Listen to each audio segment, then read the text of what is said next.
आज हम लोग बात करेंगे कि हेमंत ऋतुचर्या के बारे में। कल हम लोगों ने ये पढ़ लिया था कि ऋतुएं 6 होती हैं। ये हेमंत ऋतुचर्या। हेमंत ऋतु में ठंडी पड़ना शुरू हो जाती है। शीत ऋतु में ठंडी और ज्यादा हो जाती है। तो शरद ऋतु तक जब पित्त प्रकोप होता है तो थोड़ा बहुत वहां हल्की सी गर्मी होती है, लेकिन जब हेमंत ऋतुचर्या शुरू हो जाता है तो वहां पर क्या हो जाता है, ठंडी पड़ना शुरू हो जाती है। तो अब हम लोग बात करेंगे कि हेमंत ऋतुचर्या में क्या करना चाहिए। देखो, किसी भी ऋतुचर्या में हम जब पॉइंट वाइज लिखते हैं तो मुख्य रूप से हमें क्या क्या बातें ध्यान रखनी चाहिए। उस ऋतु में आहार, यानी कि खाने पीने की क्या चीजें होनी चाहिए। और दूसरी बात करेंगे बिहार। बिहार का मतलब होता है आपका लाइफ स्टाइल कैसा होना चाहिए, कपड़े पहनने चाहिए, कितने कपड़े पहनने चाहिए, शरीर के ऊपर तेल मर्दन करना चाहिए कि नहीं मर्दन करना चाहिए। तो किसी भी ऋतु को हम उस ऋतु में क्या देखेंगे, दो चीजें देखेंगे कि उस ऋतु में हमें खाना क्या खाना है और उस ऋतु में बिहार मतलब क्या चीजें करनी है।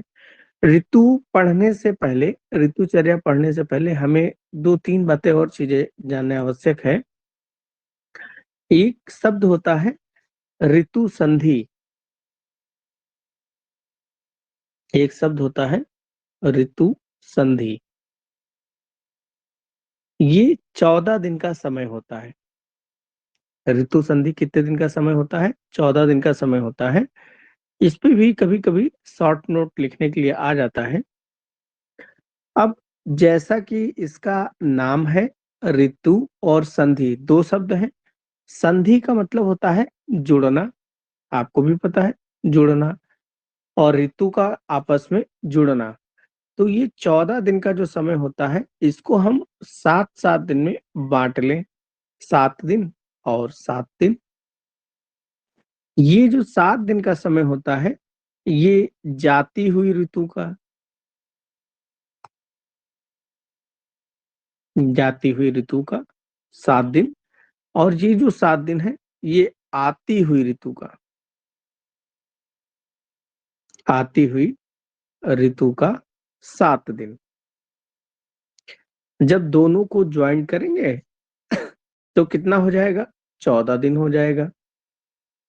ये बहुत ही महत्वपूर्ण बात है। ऋतु संधि जाती हुई ऋतु के कौन से 7 दिन, ये भी ध्यान रखना। जाती हुई ऋतु का अंतिम 7 दिन,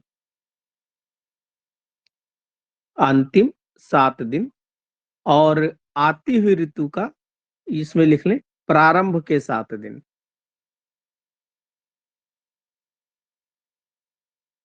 प्रारंभ के 7 दिन।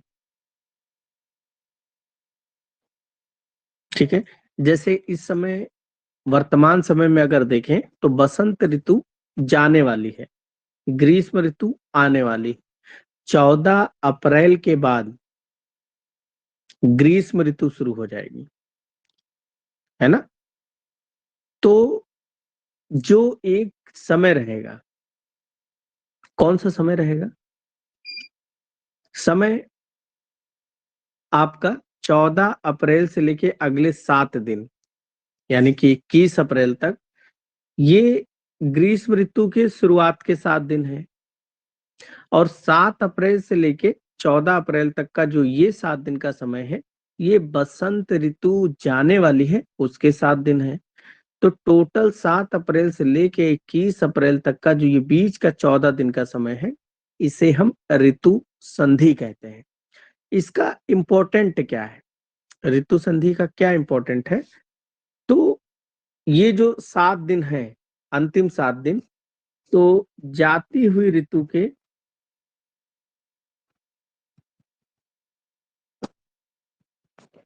आहार विहार को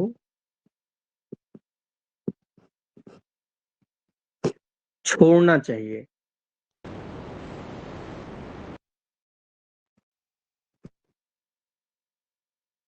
और जो ऋतु आ रही है, इस 7 दिन में आती हुई ऋतु के आहार विहार को ग्रहण करना चाहिए।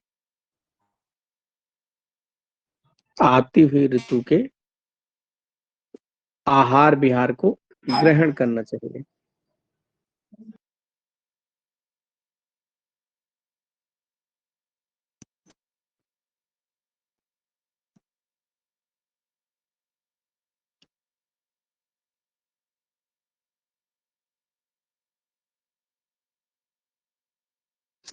ठीक है।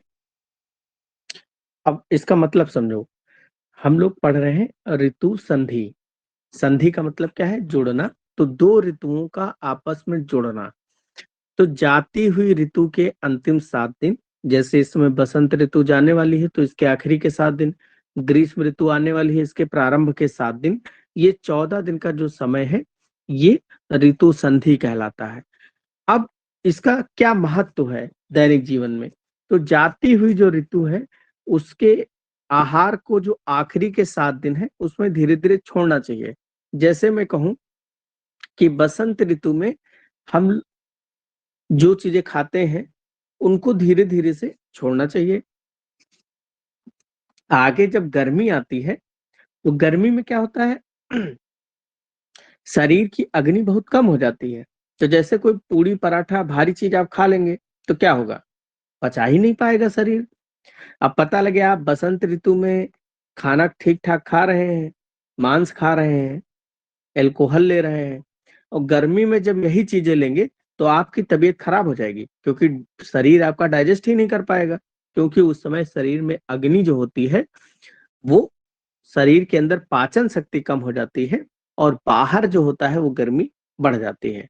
तो इसका क्लिनिकल बहुत ही रिवलेंस है। मतलब आप इसको क्लिनिकली देखें तो आप बीमार कब नहीं पड़ेंगे? बीमार आप तब नहीं पड़ेंगे जब आप इस तरह से ऋतु संधि का पालन करेंगे, है ना? तब आप बीमार नहीं पड़ेंगे।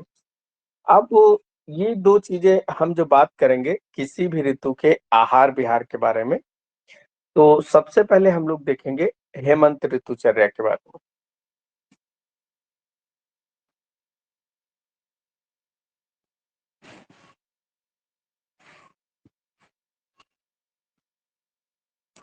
हेमंत ऋतुचर्या।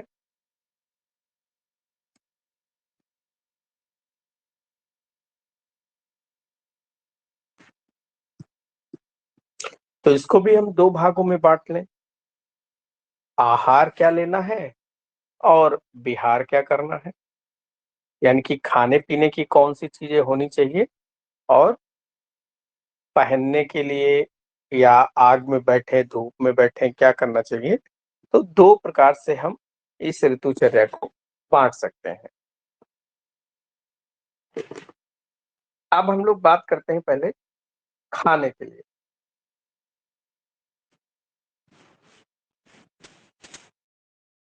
तो सबसे पहले ये देखें कि जब ठंडी शुरू हो जाती है, उस समय आपको भी पता है कि ठंडियां जब शुरू हो जाती हैं तो रातें क्या होती हैं? बड़ी होने लगती हैं और दिन छोटे होने लगते हैं।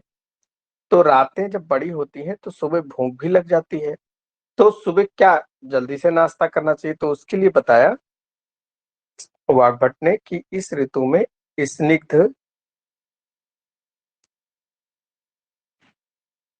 मांस रस, स्निग्ध मांस रसों और मेदुर मांस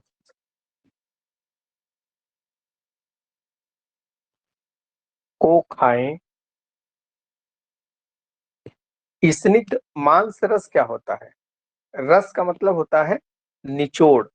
तो जैसे मांस को लो और इसको पानी डाल दो और इसको पका लो।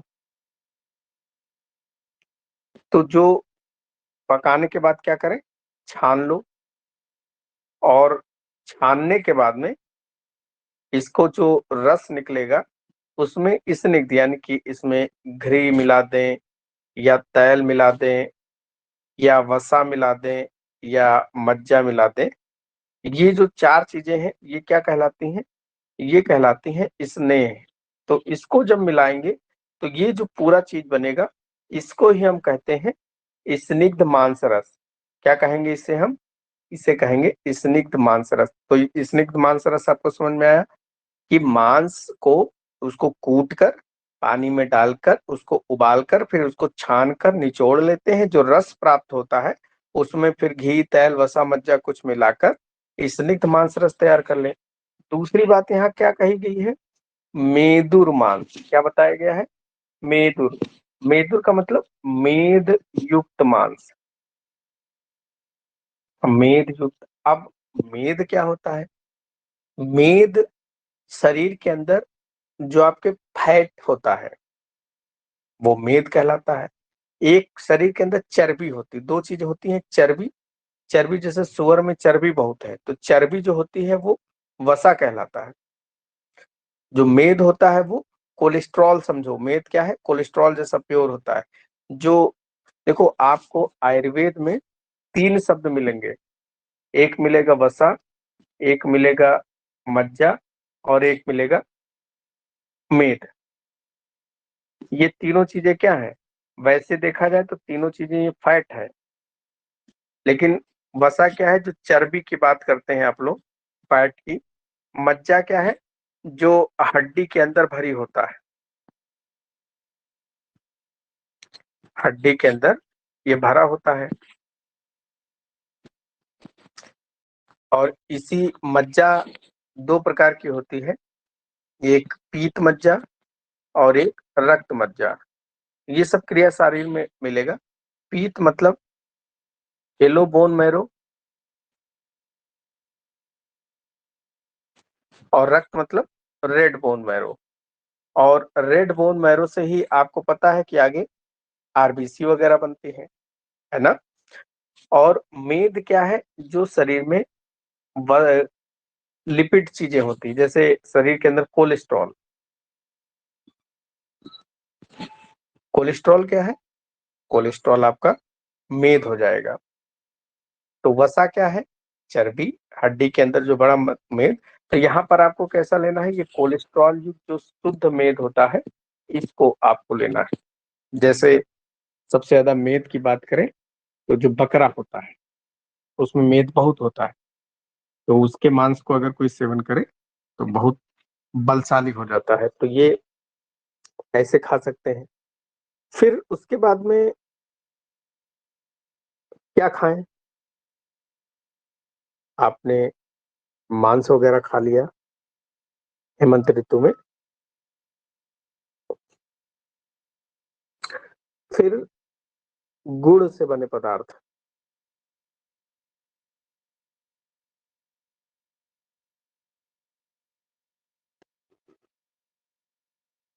गुड़ से बने पदार्थ। इसके अलावा आप जो गुड़ सेवन करते हैं, गुड़ में क्या होता है? गुड़ में ज्यादातर जो होता है ग्लूकोज होता है। ग्लूकोज क्या करेगा? आपको एनर्जी देगा। एनर्जी देगा यानी कि आपका शरीर गर्म बना रहेगा।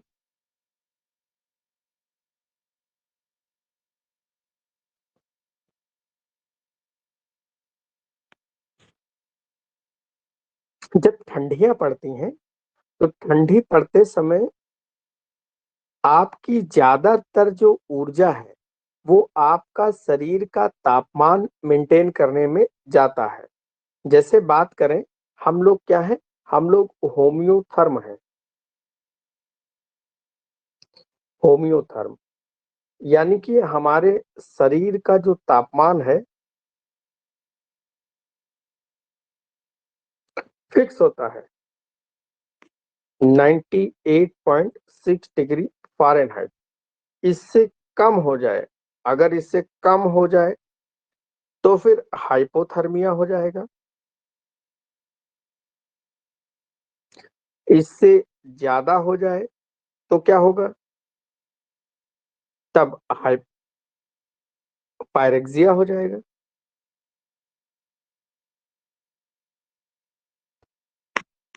पायरेक्सिया मतलब फीवर आ जाएगा।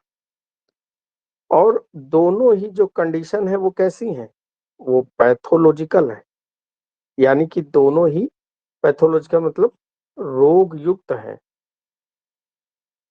अगर किसी को हाइपोथर्मिया जैसे ब्लड शुगर जब शरीर में कम हो जाता है तो वो मरीज हाइपोथर्मियम चला जाता है, और हाइपोथर्मियम अगर वो चला गया तो वो मर सकता है। ऐसे फीवर किसी को आए और फीवर जब 103, 4, 5 डिग्री फ़ारेनहाइट हो जाता है तो ब्रेन में मेनिंजाइटिस जैसे सिम्टम डेवलप हो जाएंगे। उसको क्या हो सकता है? वो भी मर सकता है। सीवियर कन्वर्जेंस मतलब बहुत तेज झटके आएंगे और झटके के बाद में फिर उसकी मृत्यु हो सकती है। तो होम्योथर्म है, हमारा शरीर का तापमान फिक्स होता है। जैसे अब हम ठंडी पड़ रही है, बाहर का तापमान कम, हम स्वेटर पहने हुए हैं, सब कुछ पहने हुए हैं, लेकिन अगर हमारे पास ग्लूकोज नहीं है तो हमारा तापमान मेंटेन कैसे रहता है? जब ग्लूकोज जलता है तो उससे 38 एटीपी मिलती है, हमारे शरीर की ऊर्जा बराबर बनी रहती है। तो इसीलिए इस ऋतु में हमको मुख्य रूप से गुड़ के बने पदार्थ जिसमें अच्छा शुगर हो, ऐसे ही हम क्या करें, सुरा और गुड़ से बने मद्य, गुड़ के पदार्थ से बने मद्य, सुरा और सुरामंड, ये क्या चीजें हैं? तो सुरा, सुरामंड ये सब एल्कोहल के फॉर्म होते हैं, है ना। एल्कोहल जो होता है ये उसी तरीके से इनका फर्मेंटेशन करके बनाया जाता है। और क्या क्या चीजें खा सकते हैं इस ऋतु में? इस ऋतु में गेहूं, गेहूं को आयुर्वेद में गोधूम कहा जाता है। और पिट्ठी, पिट्ठी क्या होती है? चावल के आटे से जो लड्डू बनते हैं।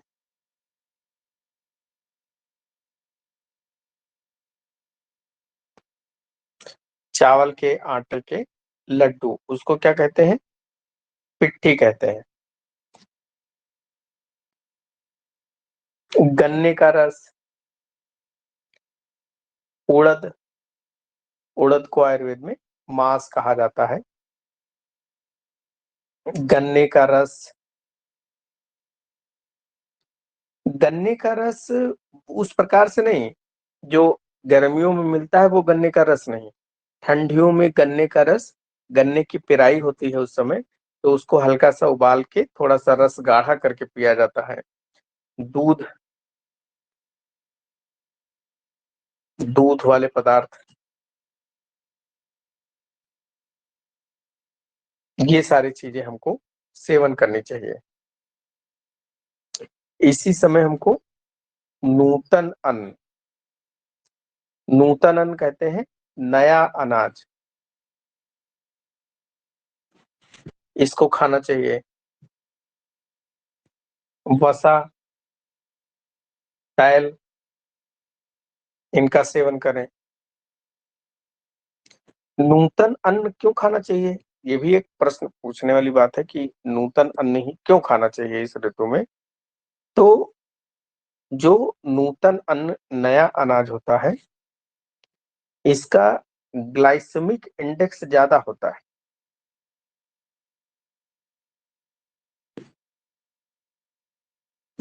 यानी कि ये डाइजेशन के बाद ग्लूकोज ज्यादा आपको देगा, इसीलिए आप नूतन अन्न का सेवन करते हैं। वसा तैल क्या है? ये आपके शरीर के अंदर जब जाएंगे तो आपकी ऊर्जा को बाहर नहीं, ये फैट जो होता है ये इंसुलेटर, इंसुलेटर का काम करता है, यानी कि ऊर्जा अवरोधक का कार्य करता है। जैसे बच्चे जब पैदा होते हैं तो उनके शरीर में ब्राउन फैट होता है। ब्राउन फैट जो होता है वो आपके शरीर की ऊर्जा को बाहर नहीं जाने देता है, रोक के रखता है। ऐसे ही जितने भी लड़कियां होती हैं, गर्ल्स, तो उनके अंदर ब्राउन फैट ज्यादा होता है, इसीलिए लड़कियों को ठंडी लड़कों के अपेक्षा कम लगती है। तो इसलिए वाग्भट ने बताया कि ये सारी चीजें भी सेवन करनी चाहिए।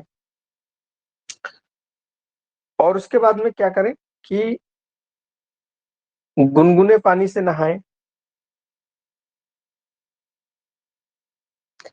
गुनगुने पानी से नहाएं।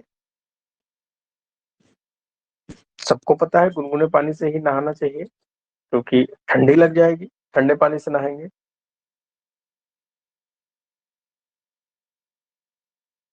ठीक है, तो ये सारे हमको अनाज कहना चाहिए। जैसे शुरुआत में मैंने बताया कि मांस वगैरह का जो सेवन करना चाहिए, जैसे मांस मांस क्यों करना चाहिए? मांस जो होता है ये क्या है? प्रोटीन। इसमें सबसे ज्यादा प्रोटीन होता है। अमीनो एसिड से प्रोटीन बनता है। अमीनो एसिड से क्या बनेगा? प्रोटीन बनेगा। तो प्रोटीन भी जो होता है ये भी तो ठंड से बचाता है। जब मांस ज्यादा कर खाते हैं तो प्रोटीन आपके शरीर में जाता है, और प्रोटीन क्या है? सेल बनाने का काम करता है, बॉडी को मेंटेन रखता है, इन्फेक्शन से बचाता है। और प्रोटीन जब ज्यादा मात्रा में लेते हैं तो वो बाद में फैट में कन्वर्ट हो जाता है। फिर आपके शरीर में फैट एक इंसुलेटर का काम करेगा, आपके शरीर में ठंड नहीं लगेगी। तो इसलिए हम इन सब चीजों को सेवन करते हैं। फिर हम दूसरा टॉपिक क्या देख रहे थे? बिहार। बिहार मतलब हमको इस ऋतु में कैसे रहना है। तो सबसे पहले हमको क्या करें? वातग्न तैल से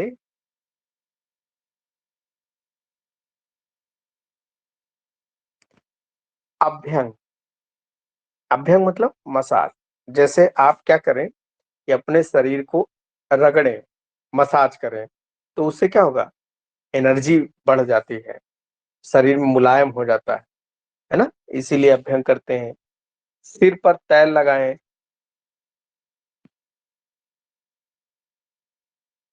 सिर पे तैल लगाने से ठंडी नहीं लगती है, गर्मी बनी रहती है। और मल्ल युद्ध। मल्ल युद्ध मतलब कुश्ती लड़े। तो कुश्ती लड़ने से भी क्या है? शरीर की एक्सरसाइज होगी। एक्सरसाइज होने से जब कुश्ती लड़ेंगे तो एनर्जी जो है बढ़ जाएगी, ग्लूकोज मेटाबॉलिज्म बढ़ेगा, आपके शरीर में गर्मी पैदा हो जाएगी।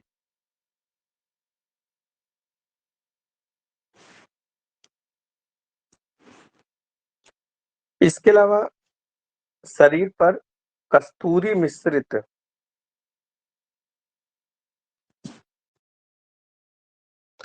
कस्तूरी मिश्रित केसर का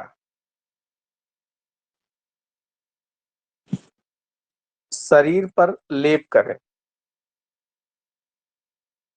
तो जब कस्तूरी भी गर्म होती है और केसर भी गर्म होता है, तभी ठंडियों में केसर युक्त दूध पिलाते हैं।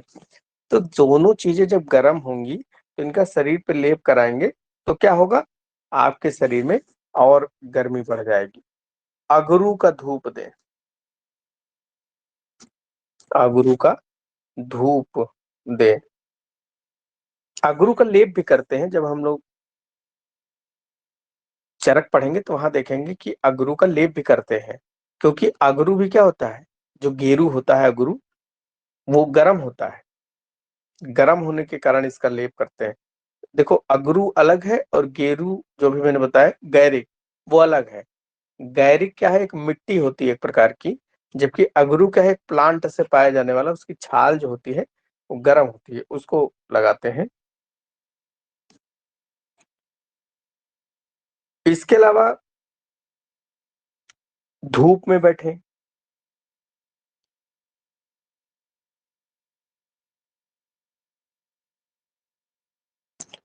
सूर्य की किरणों का सेवन करें।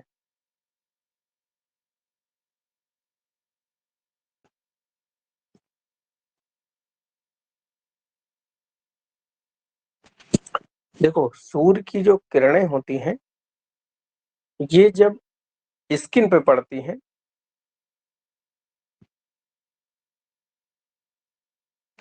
तो स्किन की कुछ ऐसी सेल होती है, उसमें एक कोलेकैल्सिफेरॉल क्या होता है? कोलेकैल्सिफेरॉल नाम का एक तत्व होता है। ये सूर्य की किरणें पड़ने से ये एक्टिव होता है और इसके एक्टिव होने के बाद में फिर ये डीऑक्सी कोलेकैल्सिफेरॉल बन जाता है। फिर ये लास्ट में जो है 1,2,5 डाई हाइड्रोक्सी कोलेकैल्सिफेरॉल, ये फिर किडनी में जाता है, वहां से एक्टिव होता है। तो ये क्या है? ये विटामिन D3 है। फिर ये क्या करता है? ये आंतों से कैल्शियम के अवशोषण में मदद करता है। कैल्शियम के अवशोषण में मदद करता है।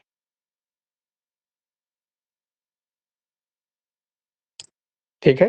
देखो कितनी अच्छी बात। अब आपसे हम कहें कि गर्मी में जाके धूप में बैठो तो क्या बैठोगे? गर्मी में नहीं बैठोगे। अच्छा, ये विटामिन D3 क्या है कि इसको बहुत इम्पोर्टेंट याद रखना कि ये क्या होता है, लीवर में स्टोर हो जाता है। क्रिया शरीर में आपने पढ़ा होगा, जो इसका स्टोरेज है, कहाँ होता है? लीवर में। जैसे आप 1 घंटा बैठ जाइए धूप में, ठंडी में, तो फिर आपको अगले 10 दिन तक धूप की ज़रूरत नहीं है, क्योंकि ये विटामिन D3 1,2,5 डाइहाइड्रॉक्सीकोलेकैल्सिफेरॉल जो बनता है विटामिन D3, ये स्टोर हो जाता है आपके स्किन में। स्किन से लीवर में स्टोर हो जाता है और लीवर में स्टोर होने के बाद में जब भी आपको शरीर को विटामिन D3 की ज़रूरत होती है, तो ये आ जाता है निकल के और आंतों से कैल्शियम के अवशोषण में मदद करता है और कैल्शियम को आपके हड्डी पर कैल्शियम और फास्फोरस जो फास्फेट होता है, उसको आपकी हड्डियाँ के ऊपर डिपॉज़िट करता है। क्योंकि हड्डियाँ जो होती हैं वो कैल्शियम फास्फेट की बनी होती हैं, मजबूत होती हैं, तो जब तक D3 नहीं है, तब तक कैल्शियम और फास्फोरस आपकी हड्डियों पे डिपॉज़िट नहीं हो पाएगा। तो इसीलिए ज़रूरी है। एक रफ़ आइडिया मैं बताऊँ आपको कि अगर कोई व्यक्ति 30 मिनट तक और 30 दिन तक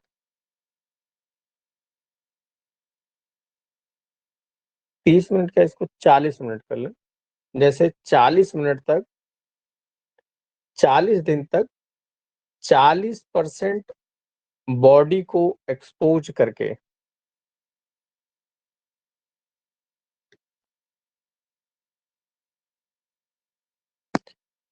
धूप में बैठे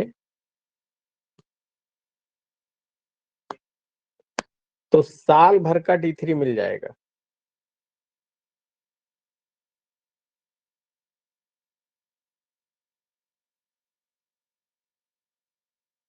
उसे साल भर का D3 मिल जाएगा।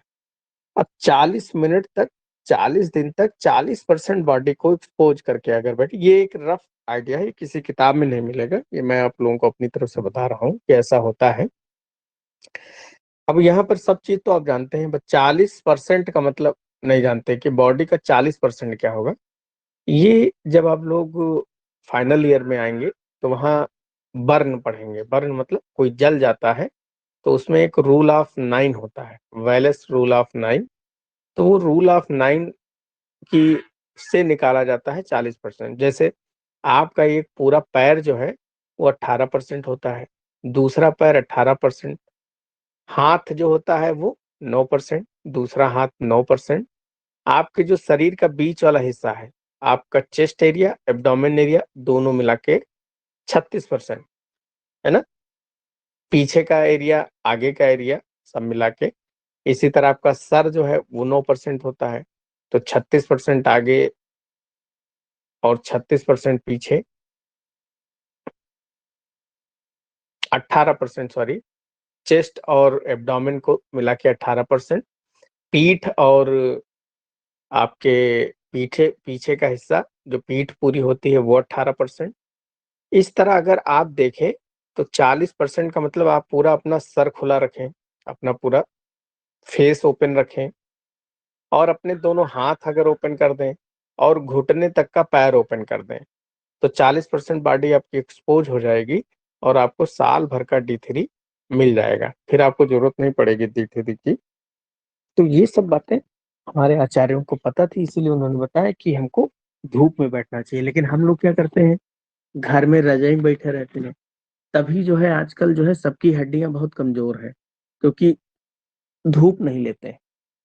धूप अगर ले तो शायद जो है हड्डियां हमारी कमजोर ना हो।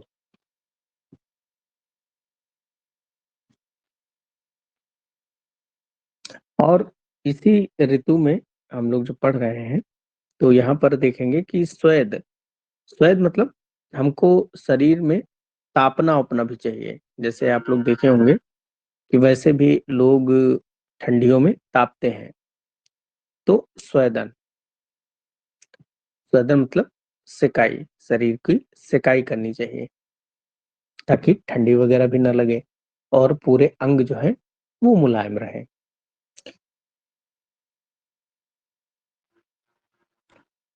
तो ये किस ऋतु के बारे में हम लोगों ने पढ़ा? ये हम लोगों ने पढ़ा हेमंत ऋतु के बारे में।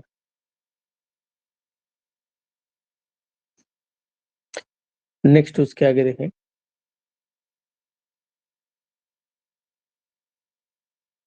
हेमंत ऋतु के बाद में एक और इसमें है, हेमंत ऋतु में ही बिहार वाले पोर्शन में हम लोग लिखेंगे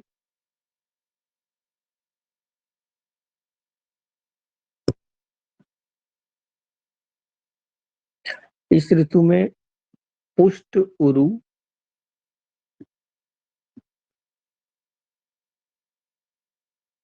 पुष्ट उरु, पुष्ट उरु मतलब जिसके जो थाई वाला एरिया है, ऐसी स्त्री जिसके थाई वाले एरिया बड़े मोटे हों, पुष्ट हों, स्तन यानी कि ब्रेस्ट वाला एरिया, और श्रोणी, श्रोणी कमर वाला एरिया, उसका जो पेल्विक एरिया होता है उसको श्रोणी कहते हैं। तो ऐसी स्त्री जो जिसके थाइज जो है वो पुष्ट हों, स्तन श्रोणी पुष्ट हों और मद वाली यानी कि काम प्रिय हो, उसके अंदर काम के प्रति इच्छा हो और प्रिय हो,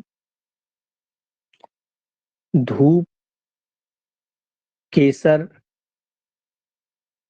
और यौवन के कारण, यौवन के कारण उष्ण अंग हो, उष्ण अंगों वाली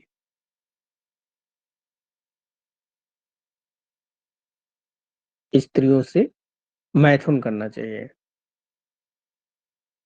क्योंकि इस प्रोसेस में भी क्या है, शरीर से ऊर्जा स्रवित होती है और ऊर्जा जो है उसके शरीर में बनी रहती है। क्योंकि मैथुन भी एक क्या है, एक्सरसाइज जैसे प्रोसेस है, तो लगभग 300 कैलोरी एनर्जी बर्न होती है। तो कैलोरी एनर्जी बर्न होगी तो पूरे शरीर में क्या होगा, हीट प्रोड्यूस होगी।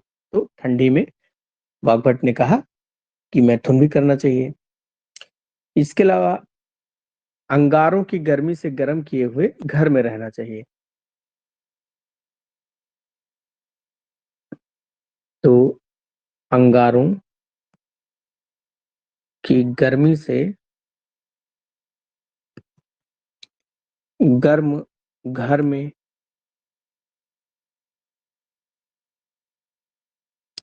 रहना चाहिए।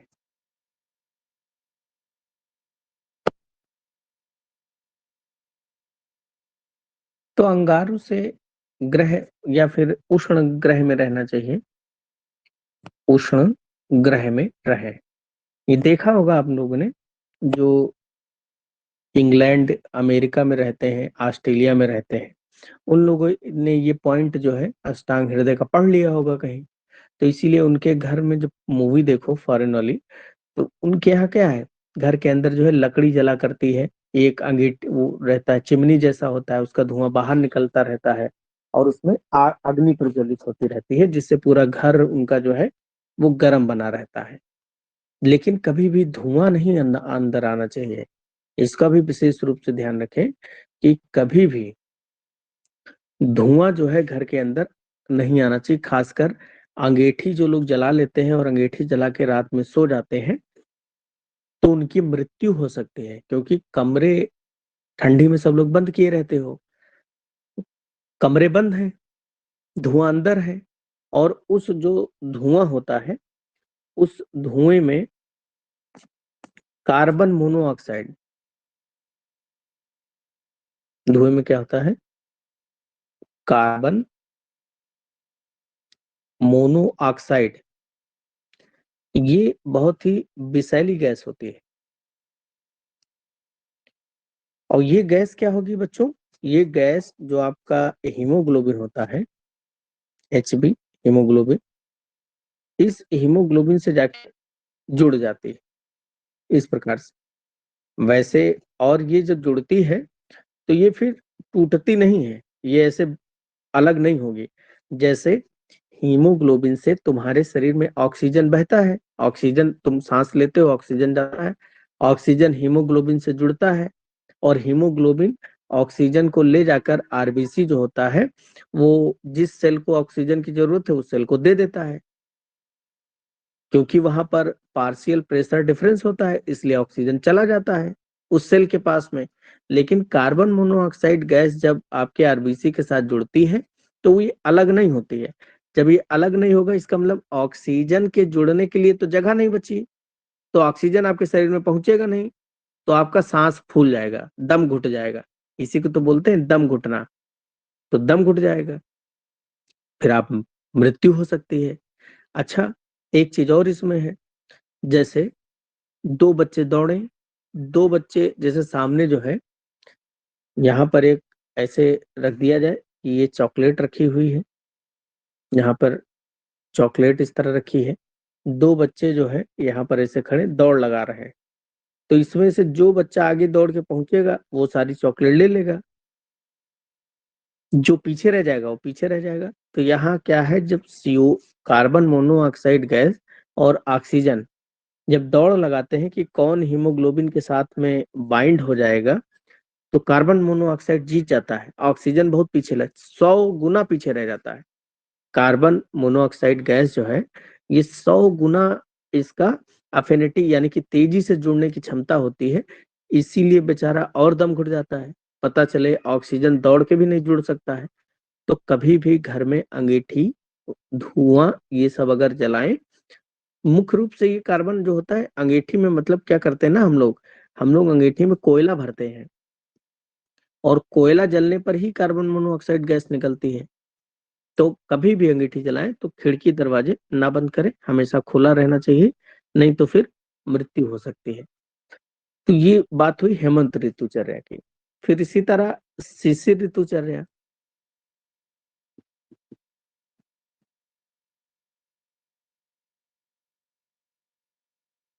शिशिर ऋतुचर्या,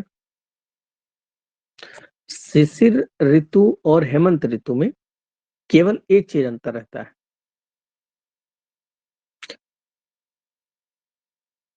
शिशिर ऋतु में शीत अधिक होती है, मतलब ठंडी अधिक पड़ती है,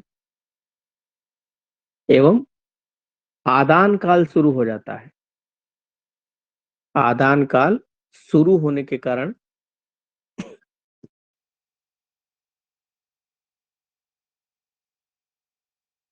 रुक्षता हो जाती है।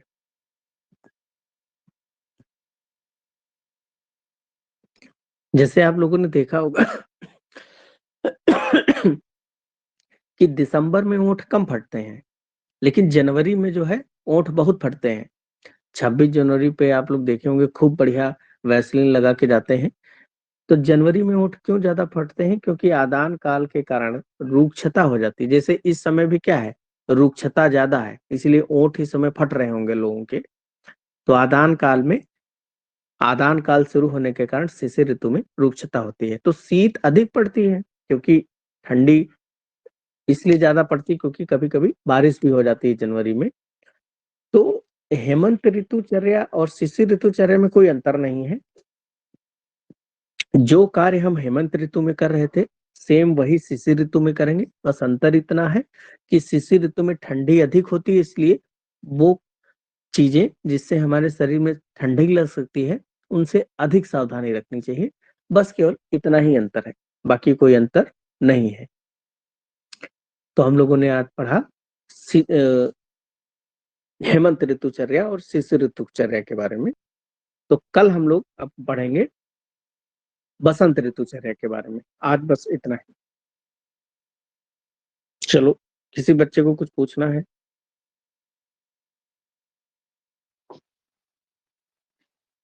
सर इसमें रस गुण वीर विपाक सर ये सब छूट गया है।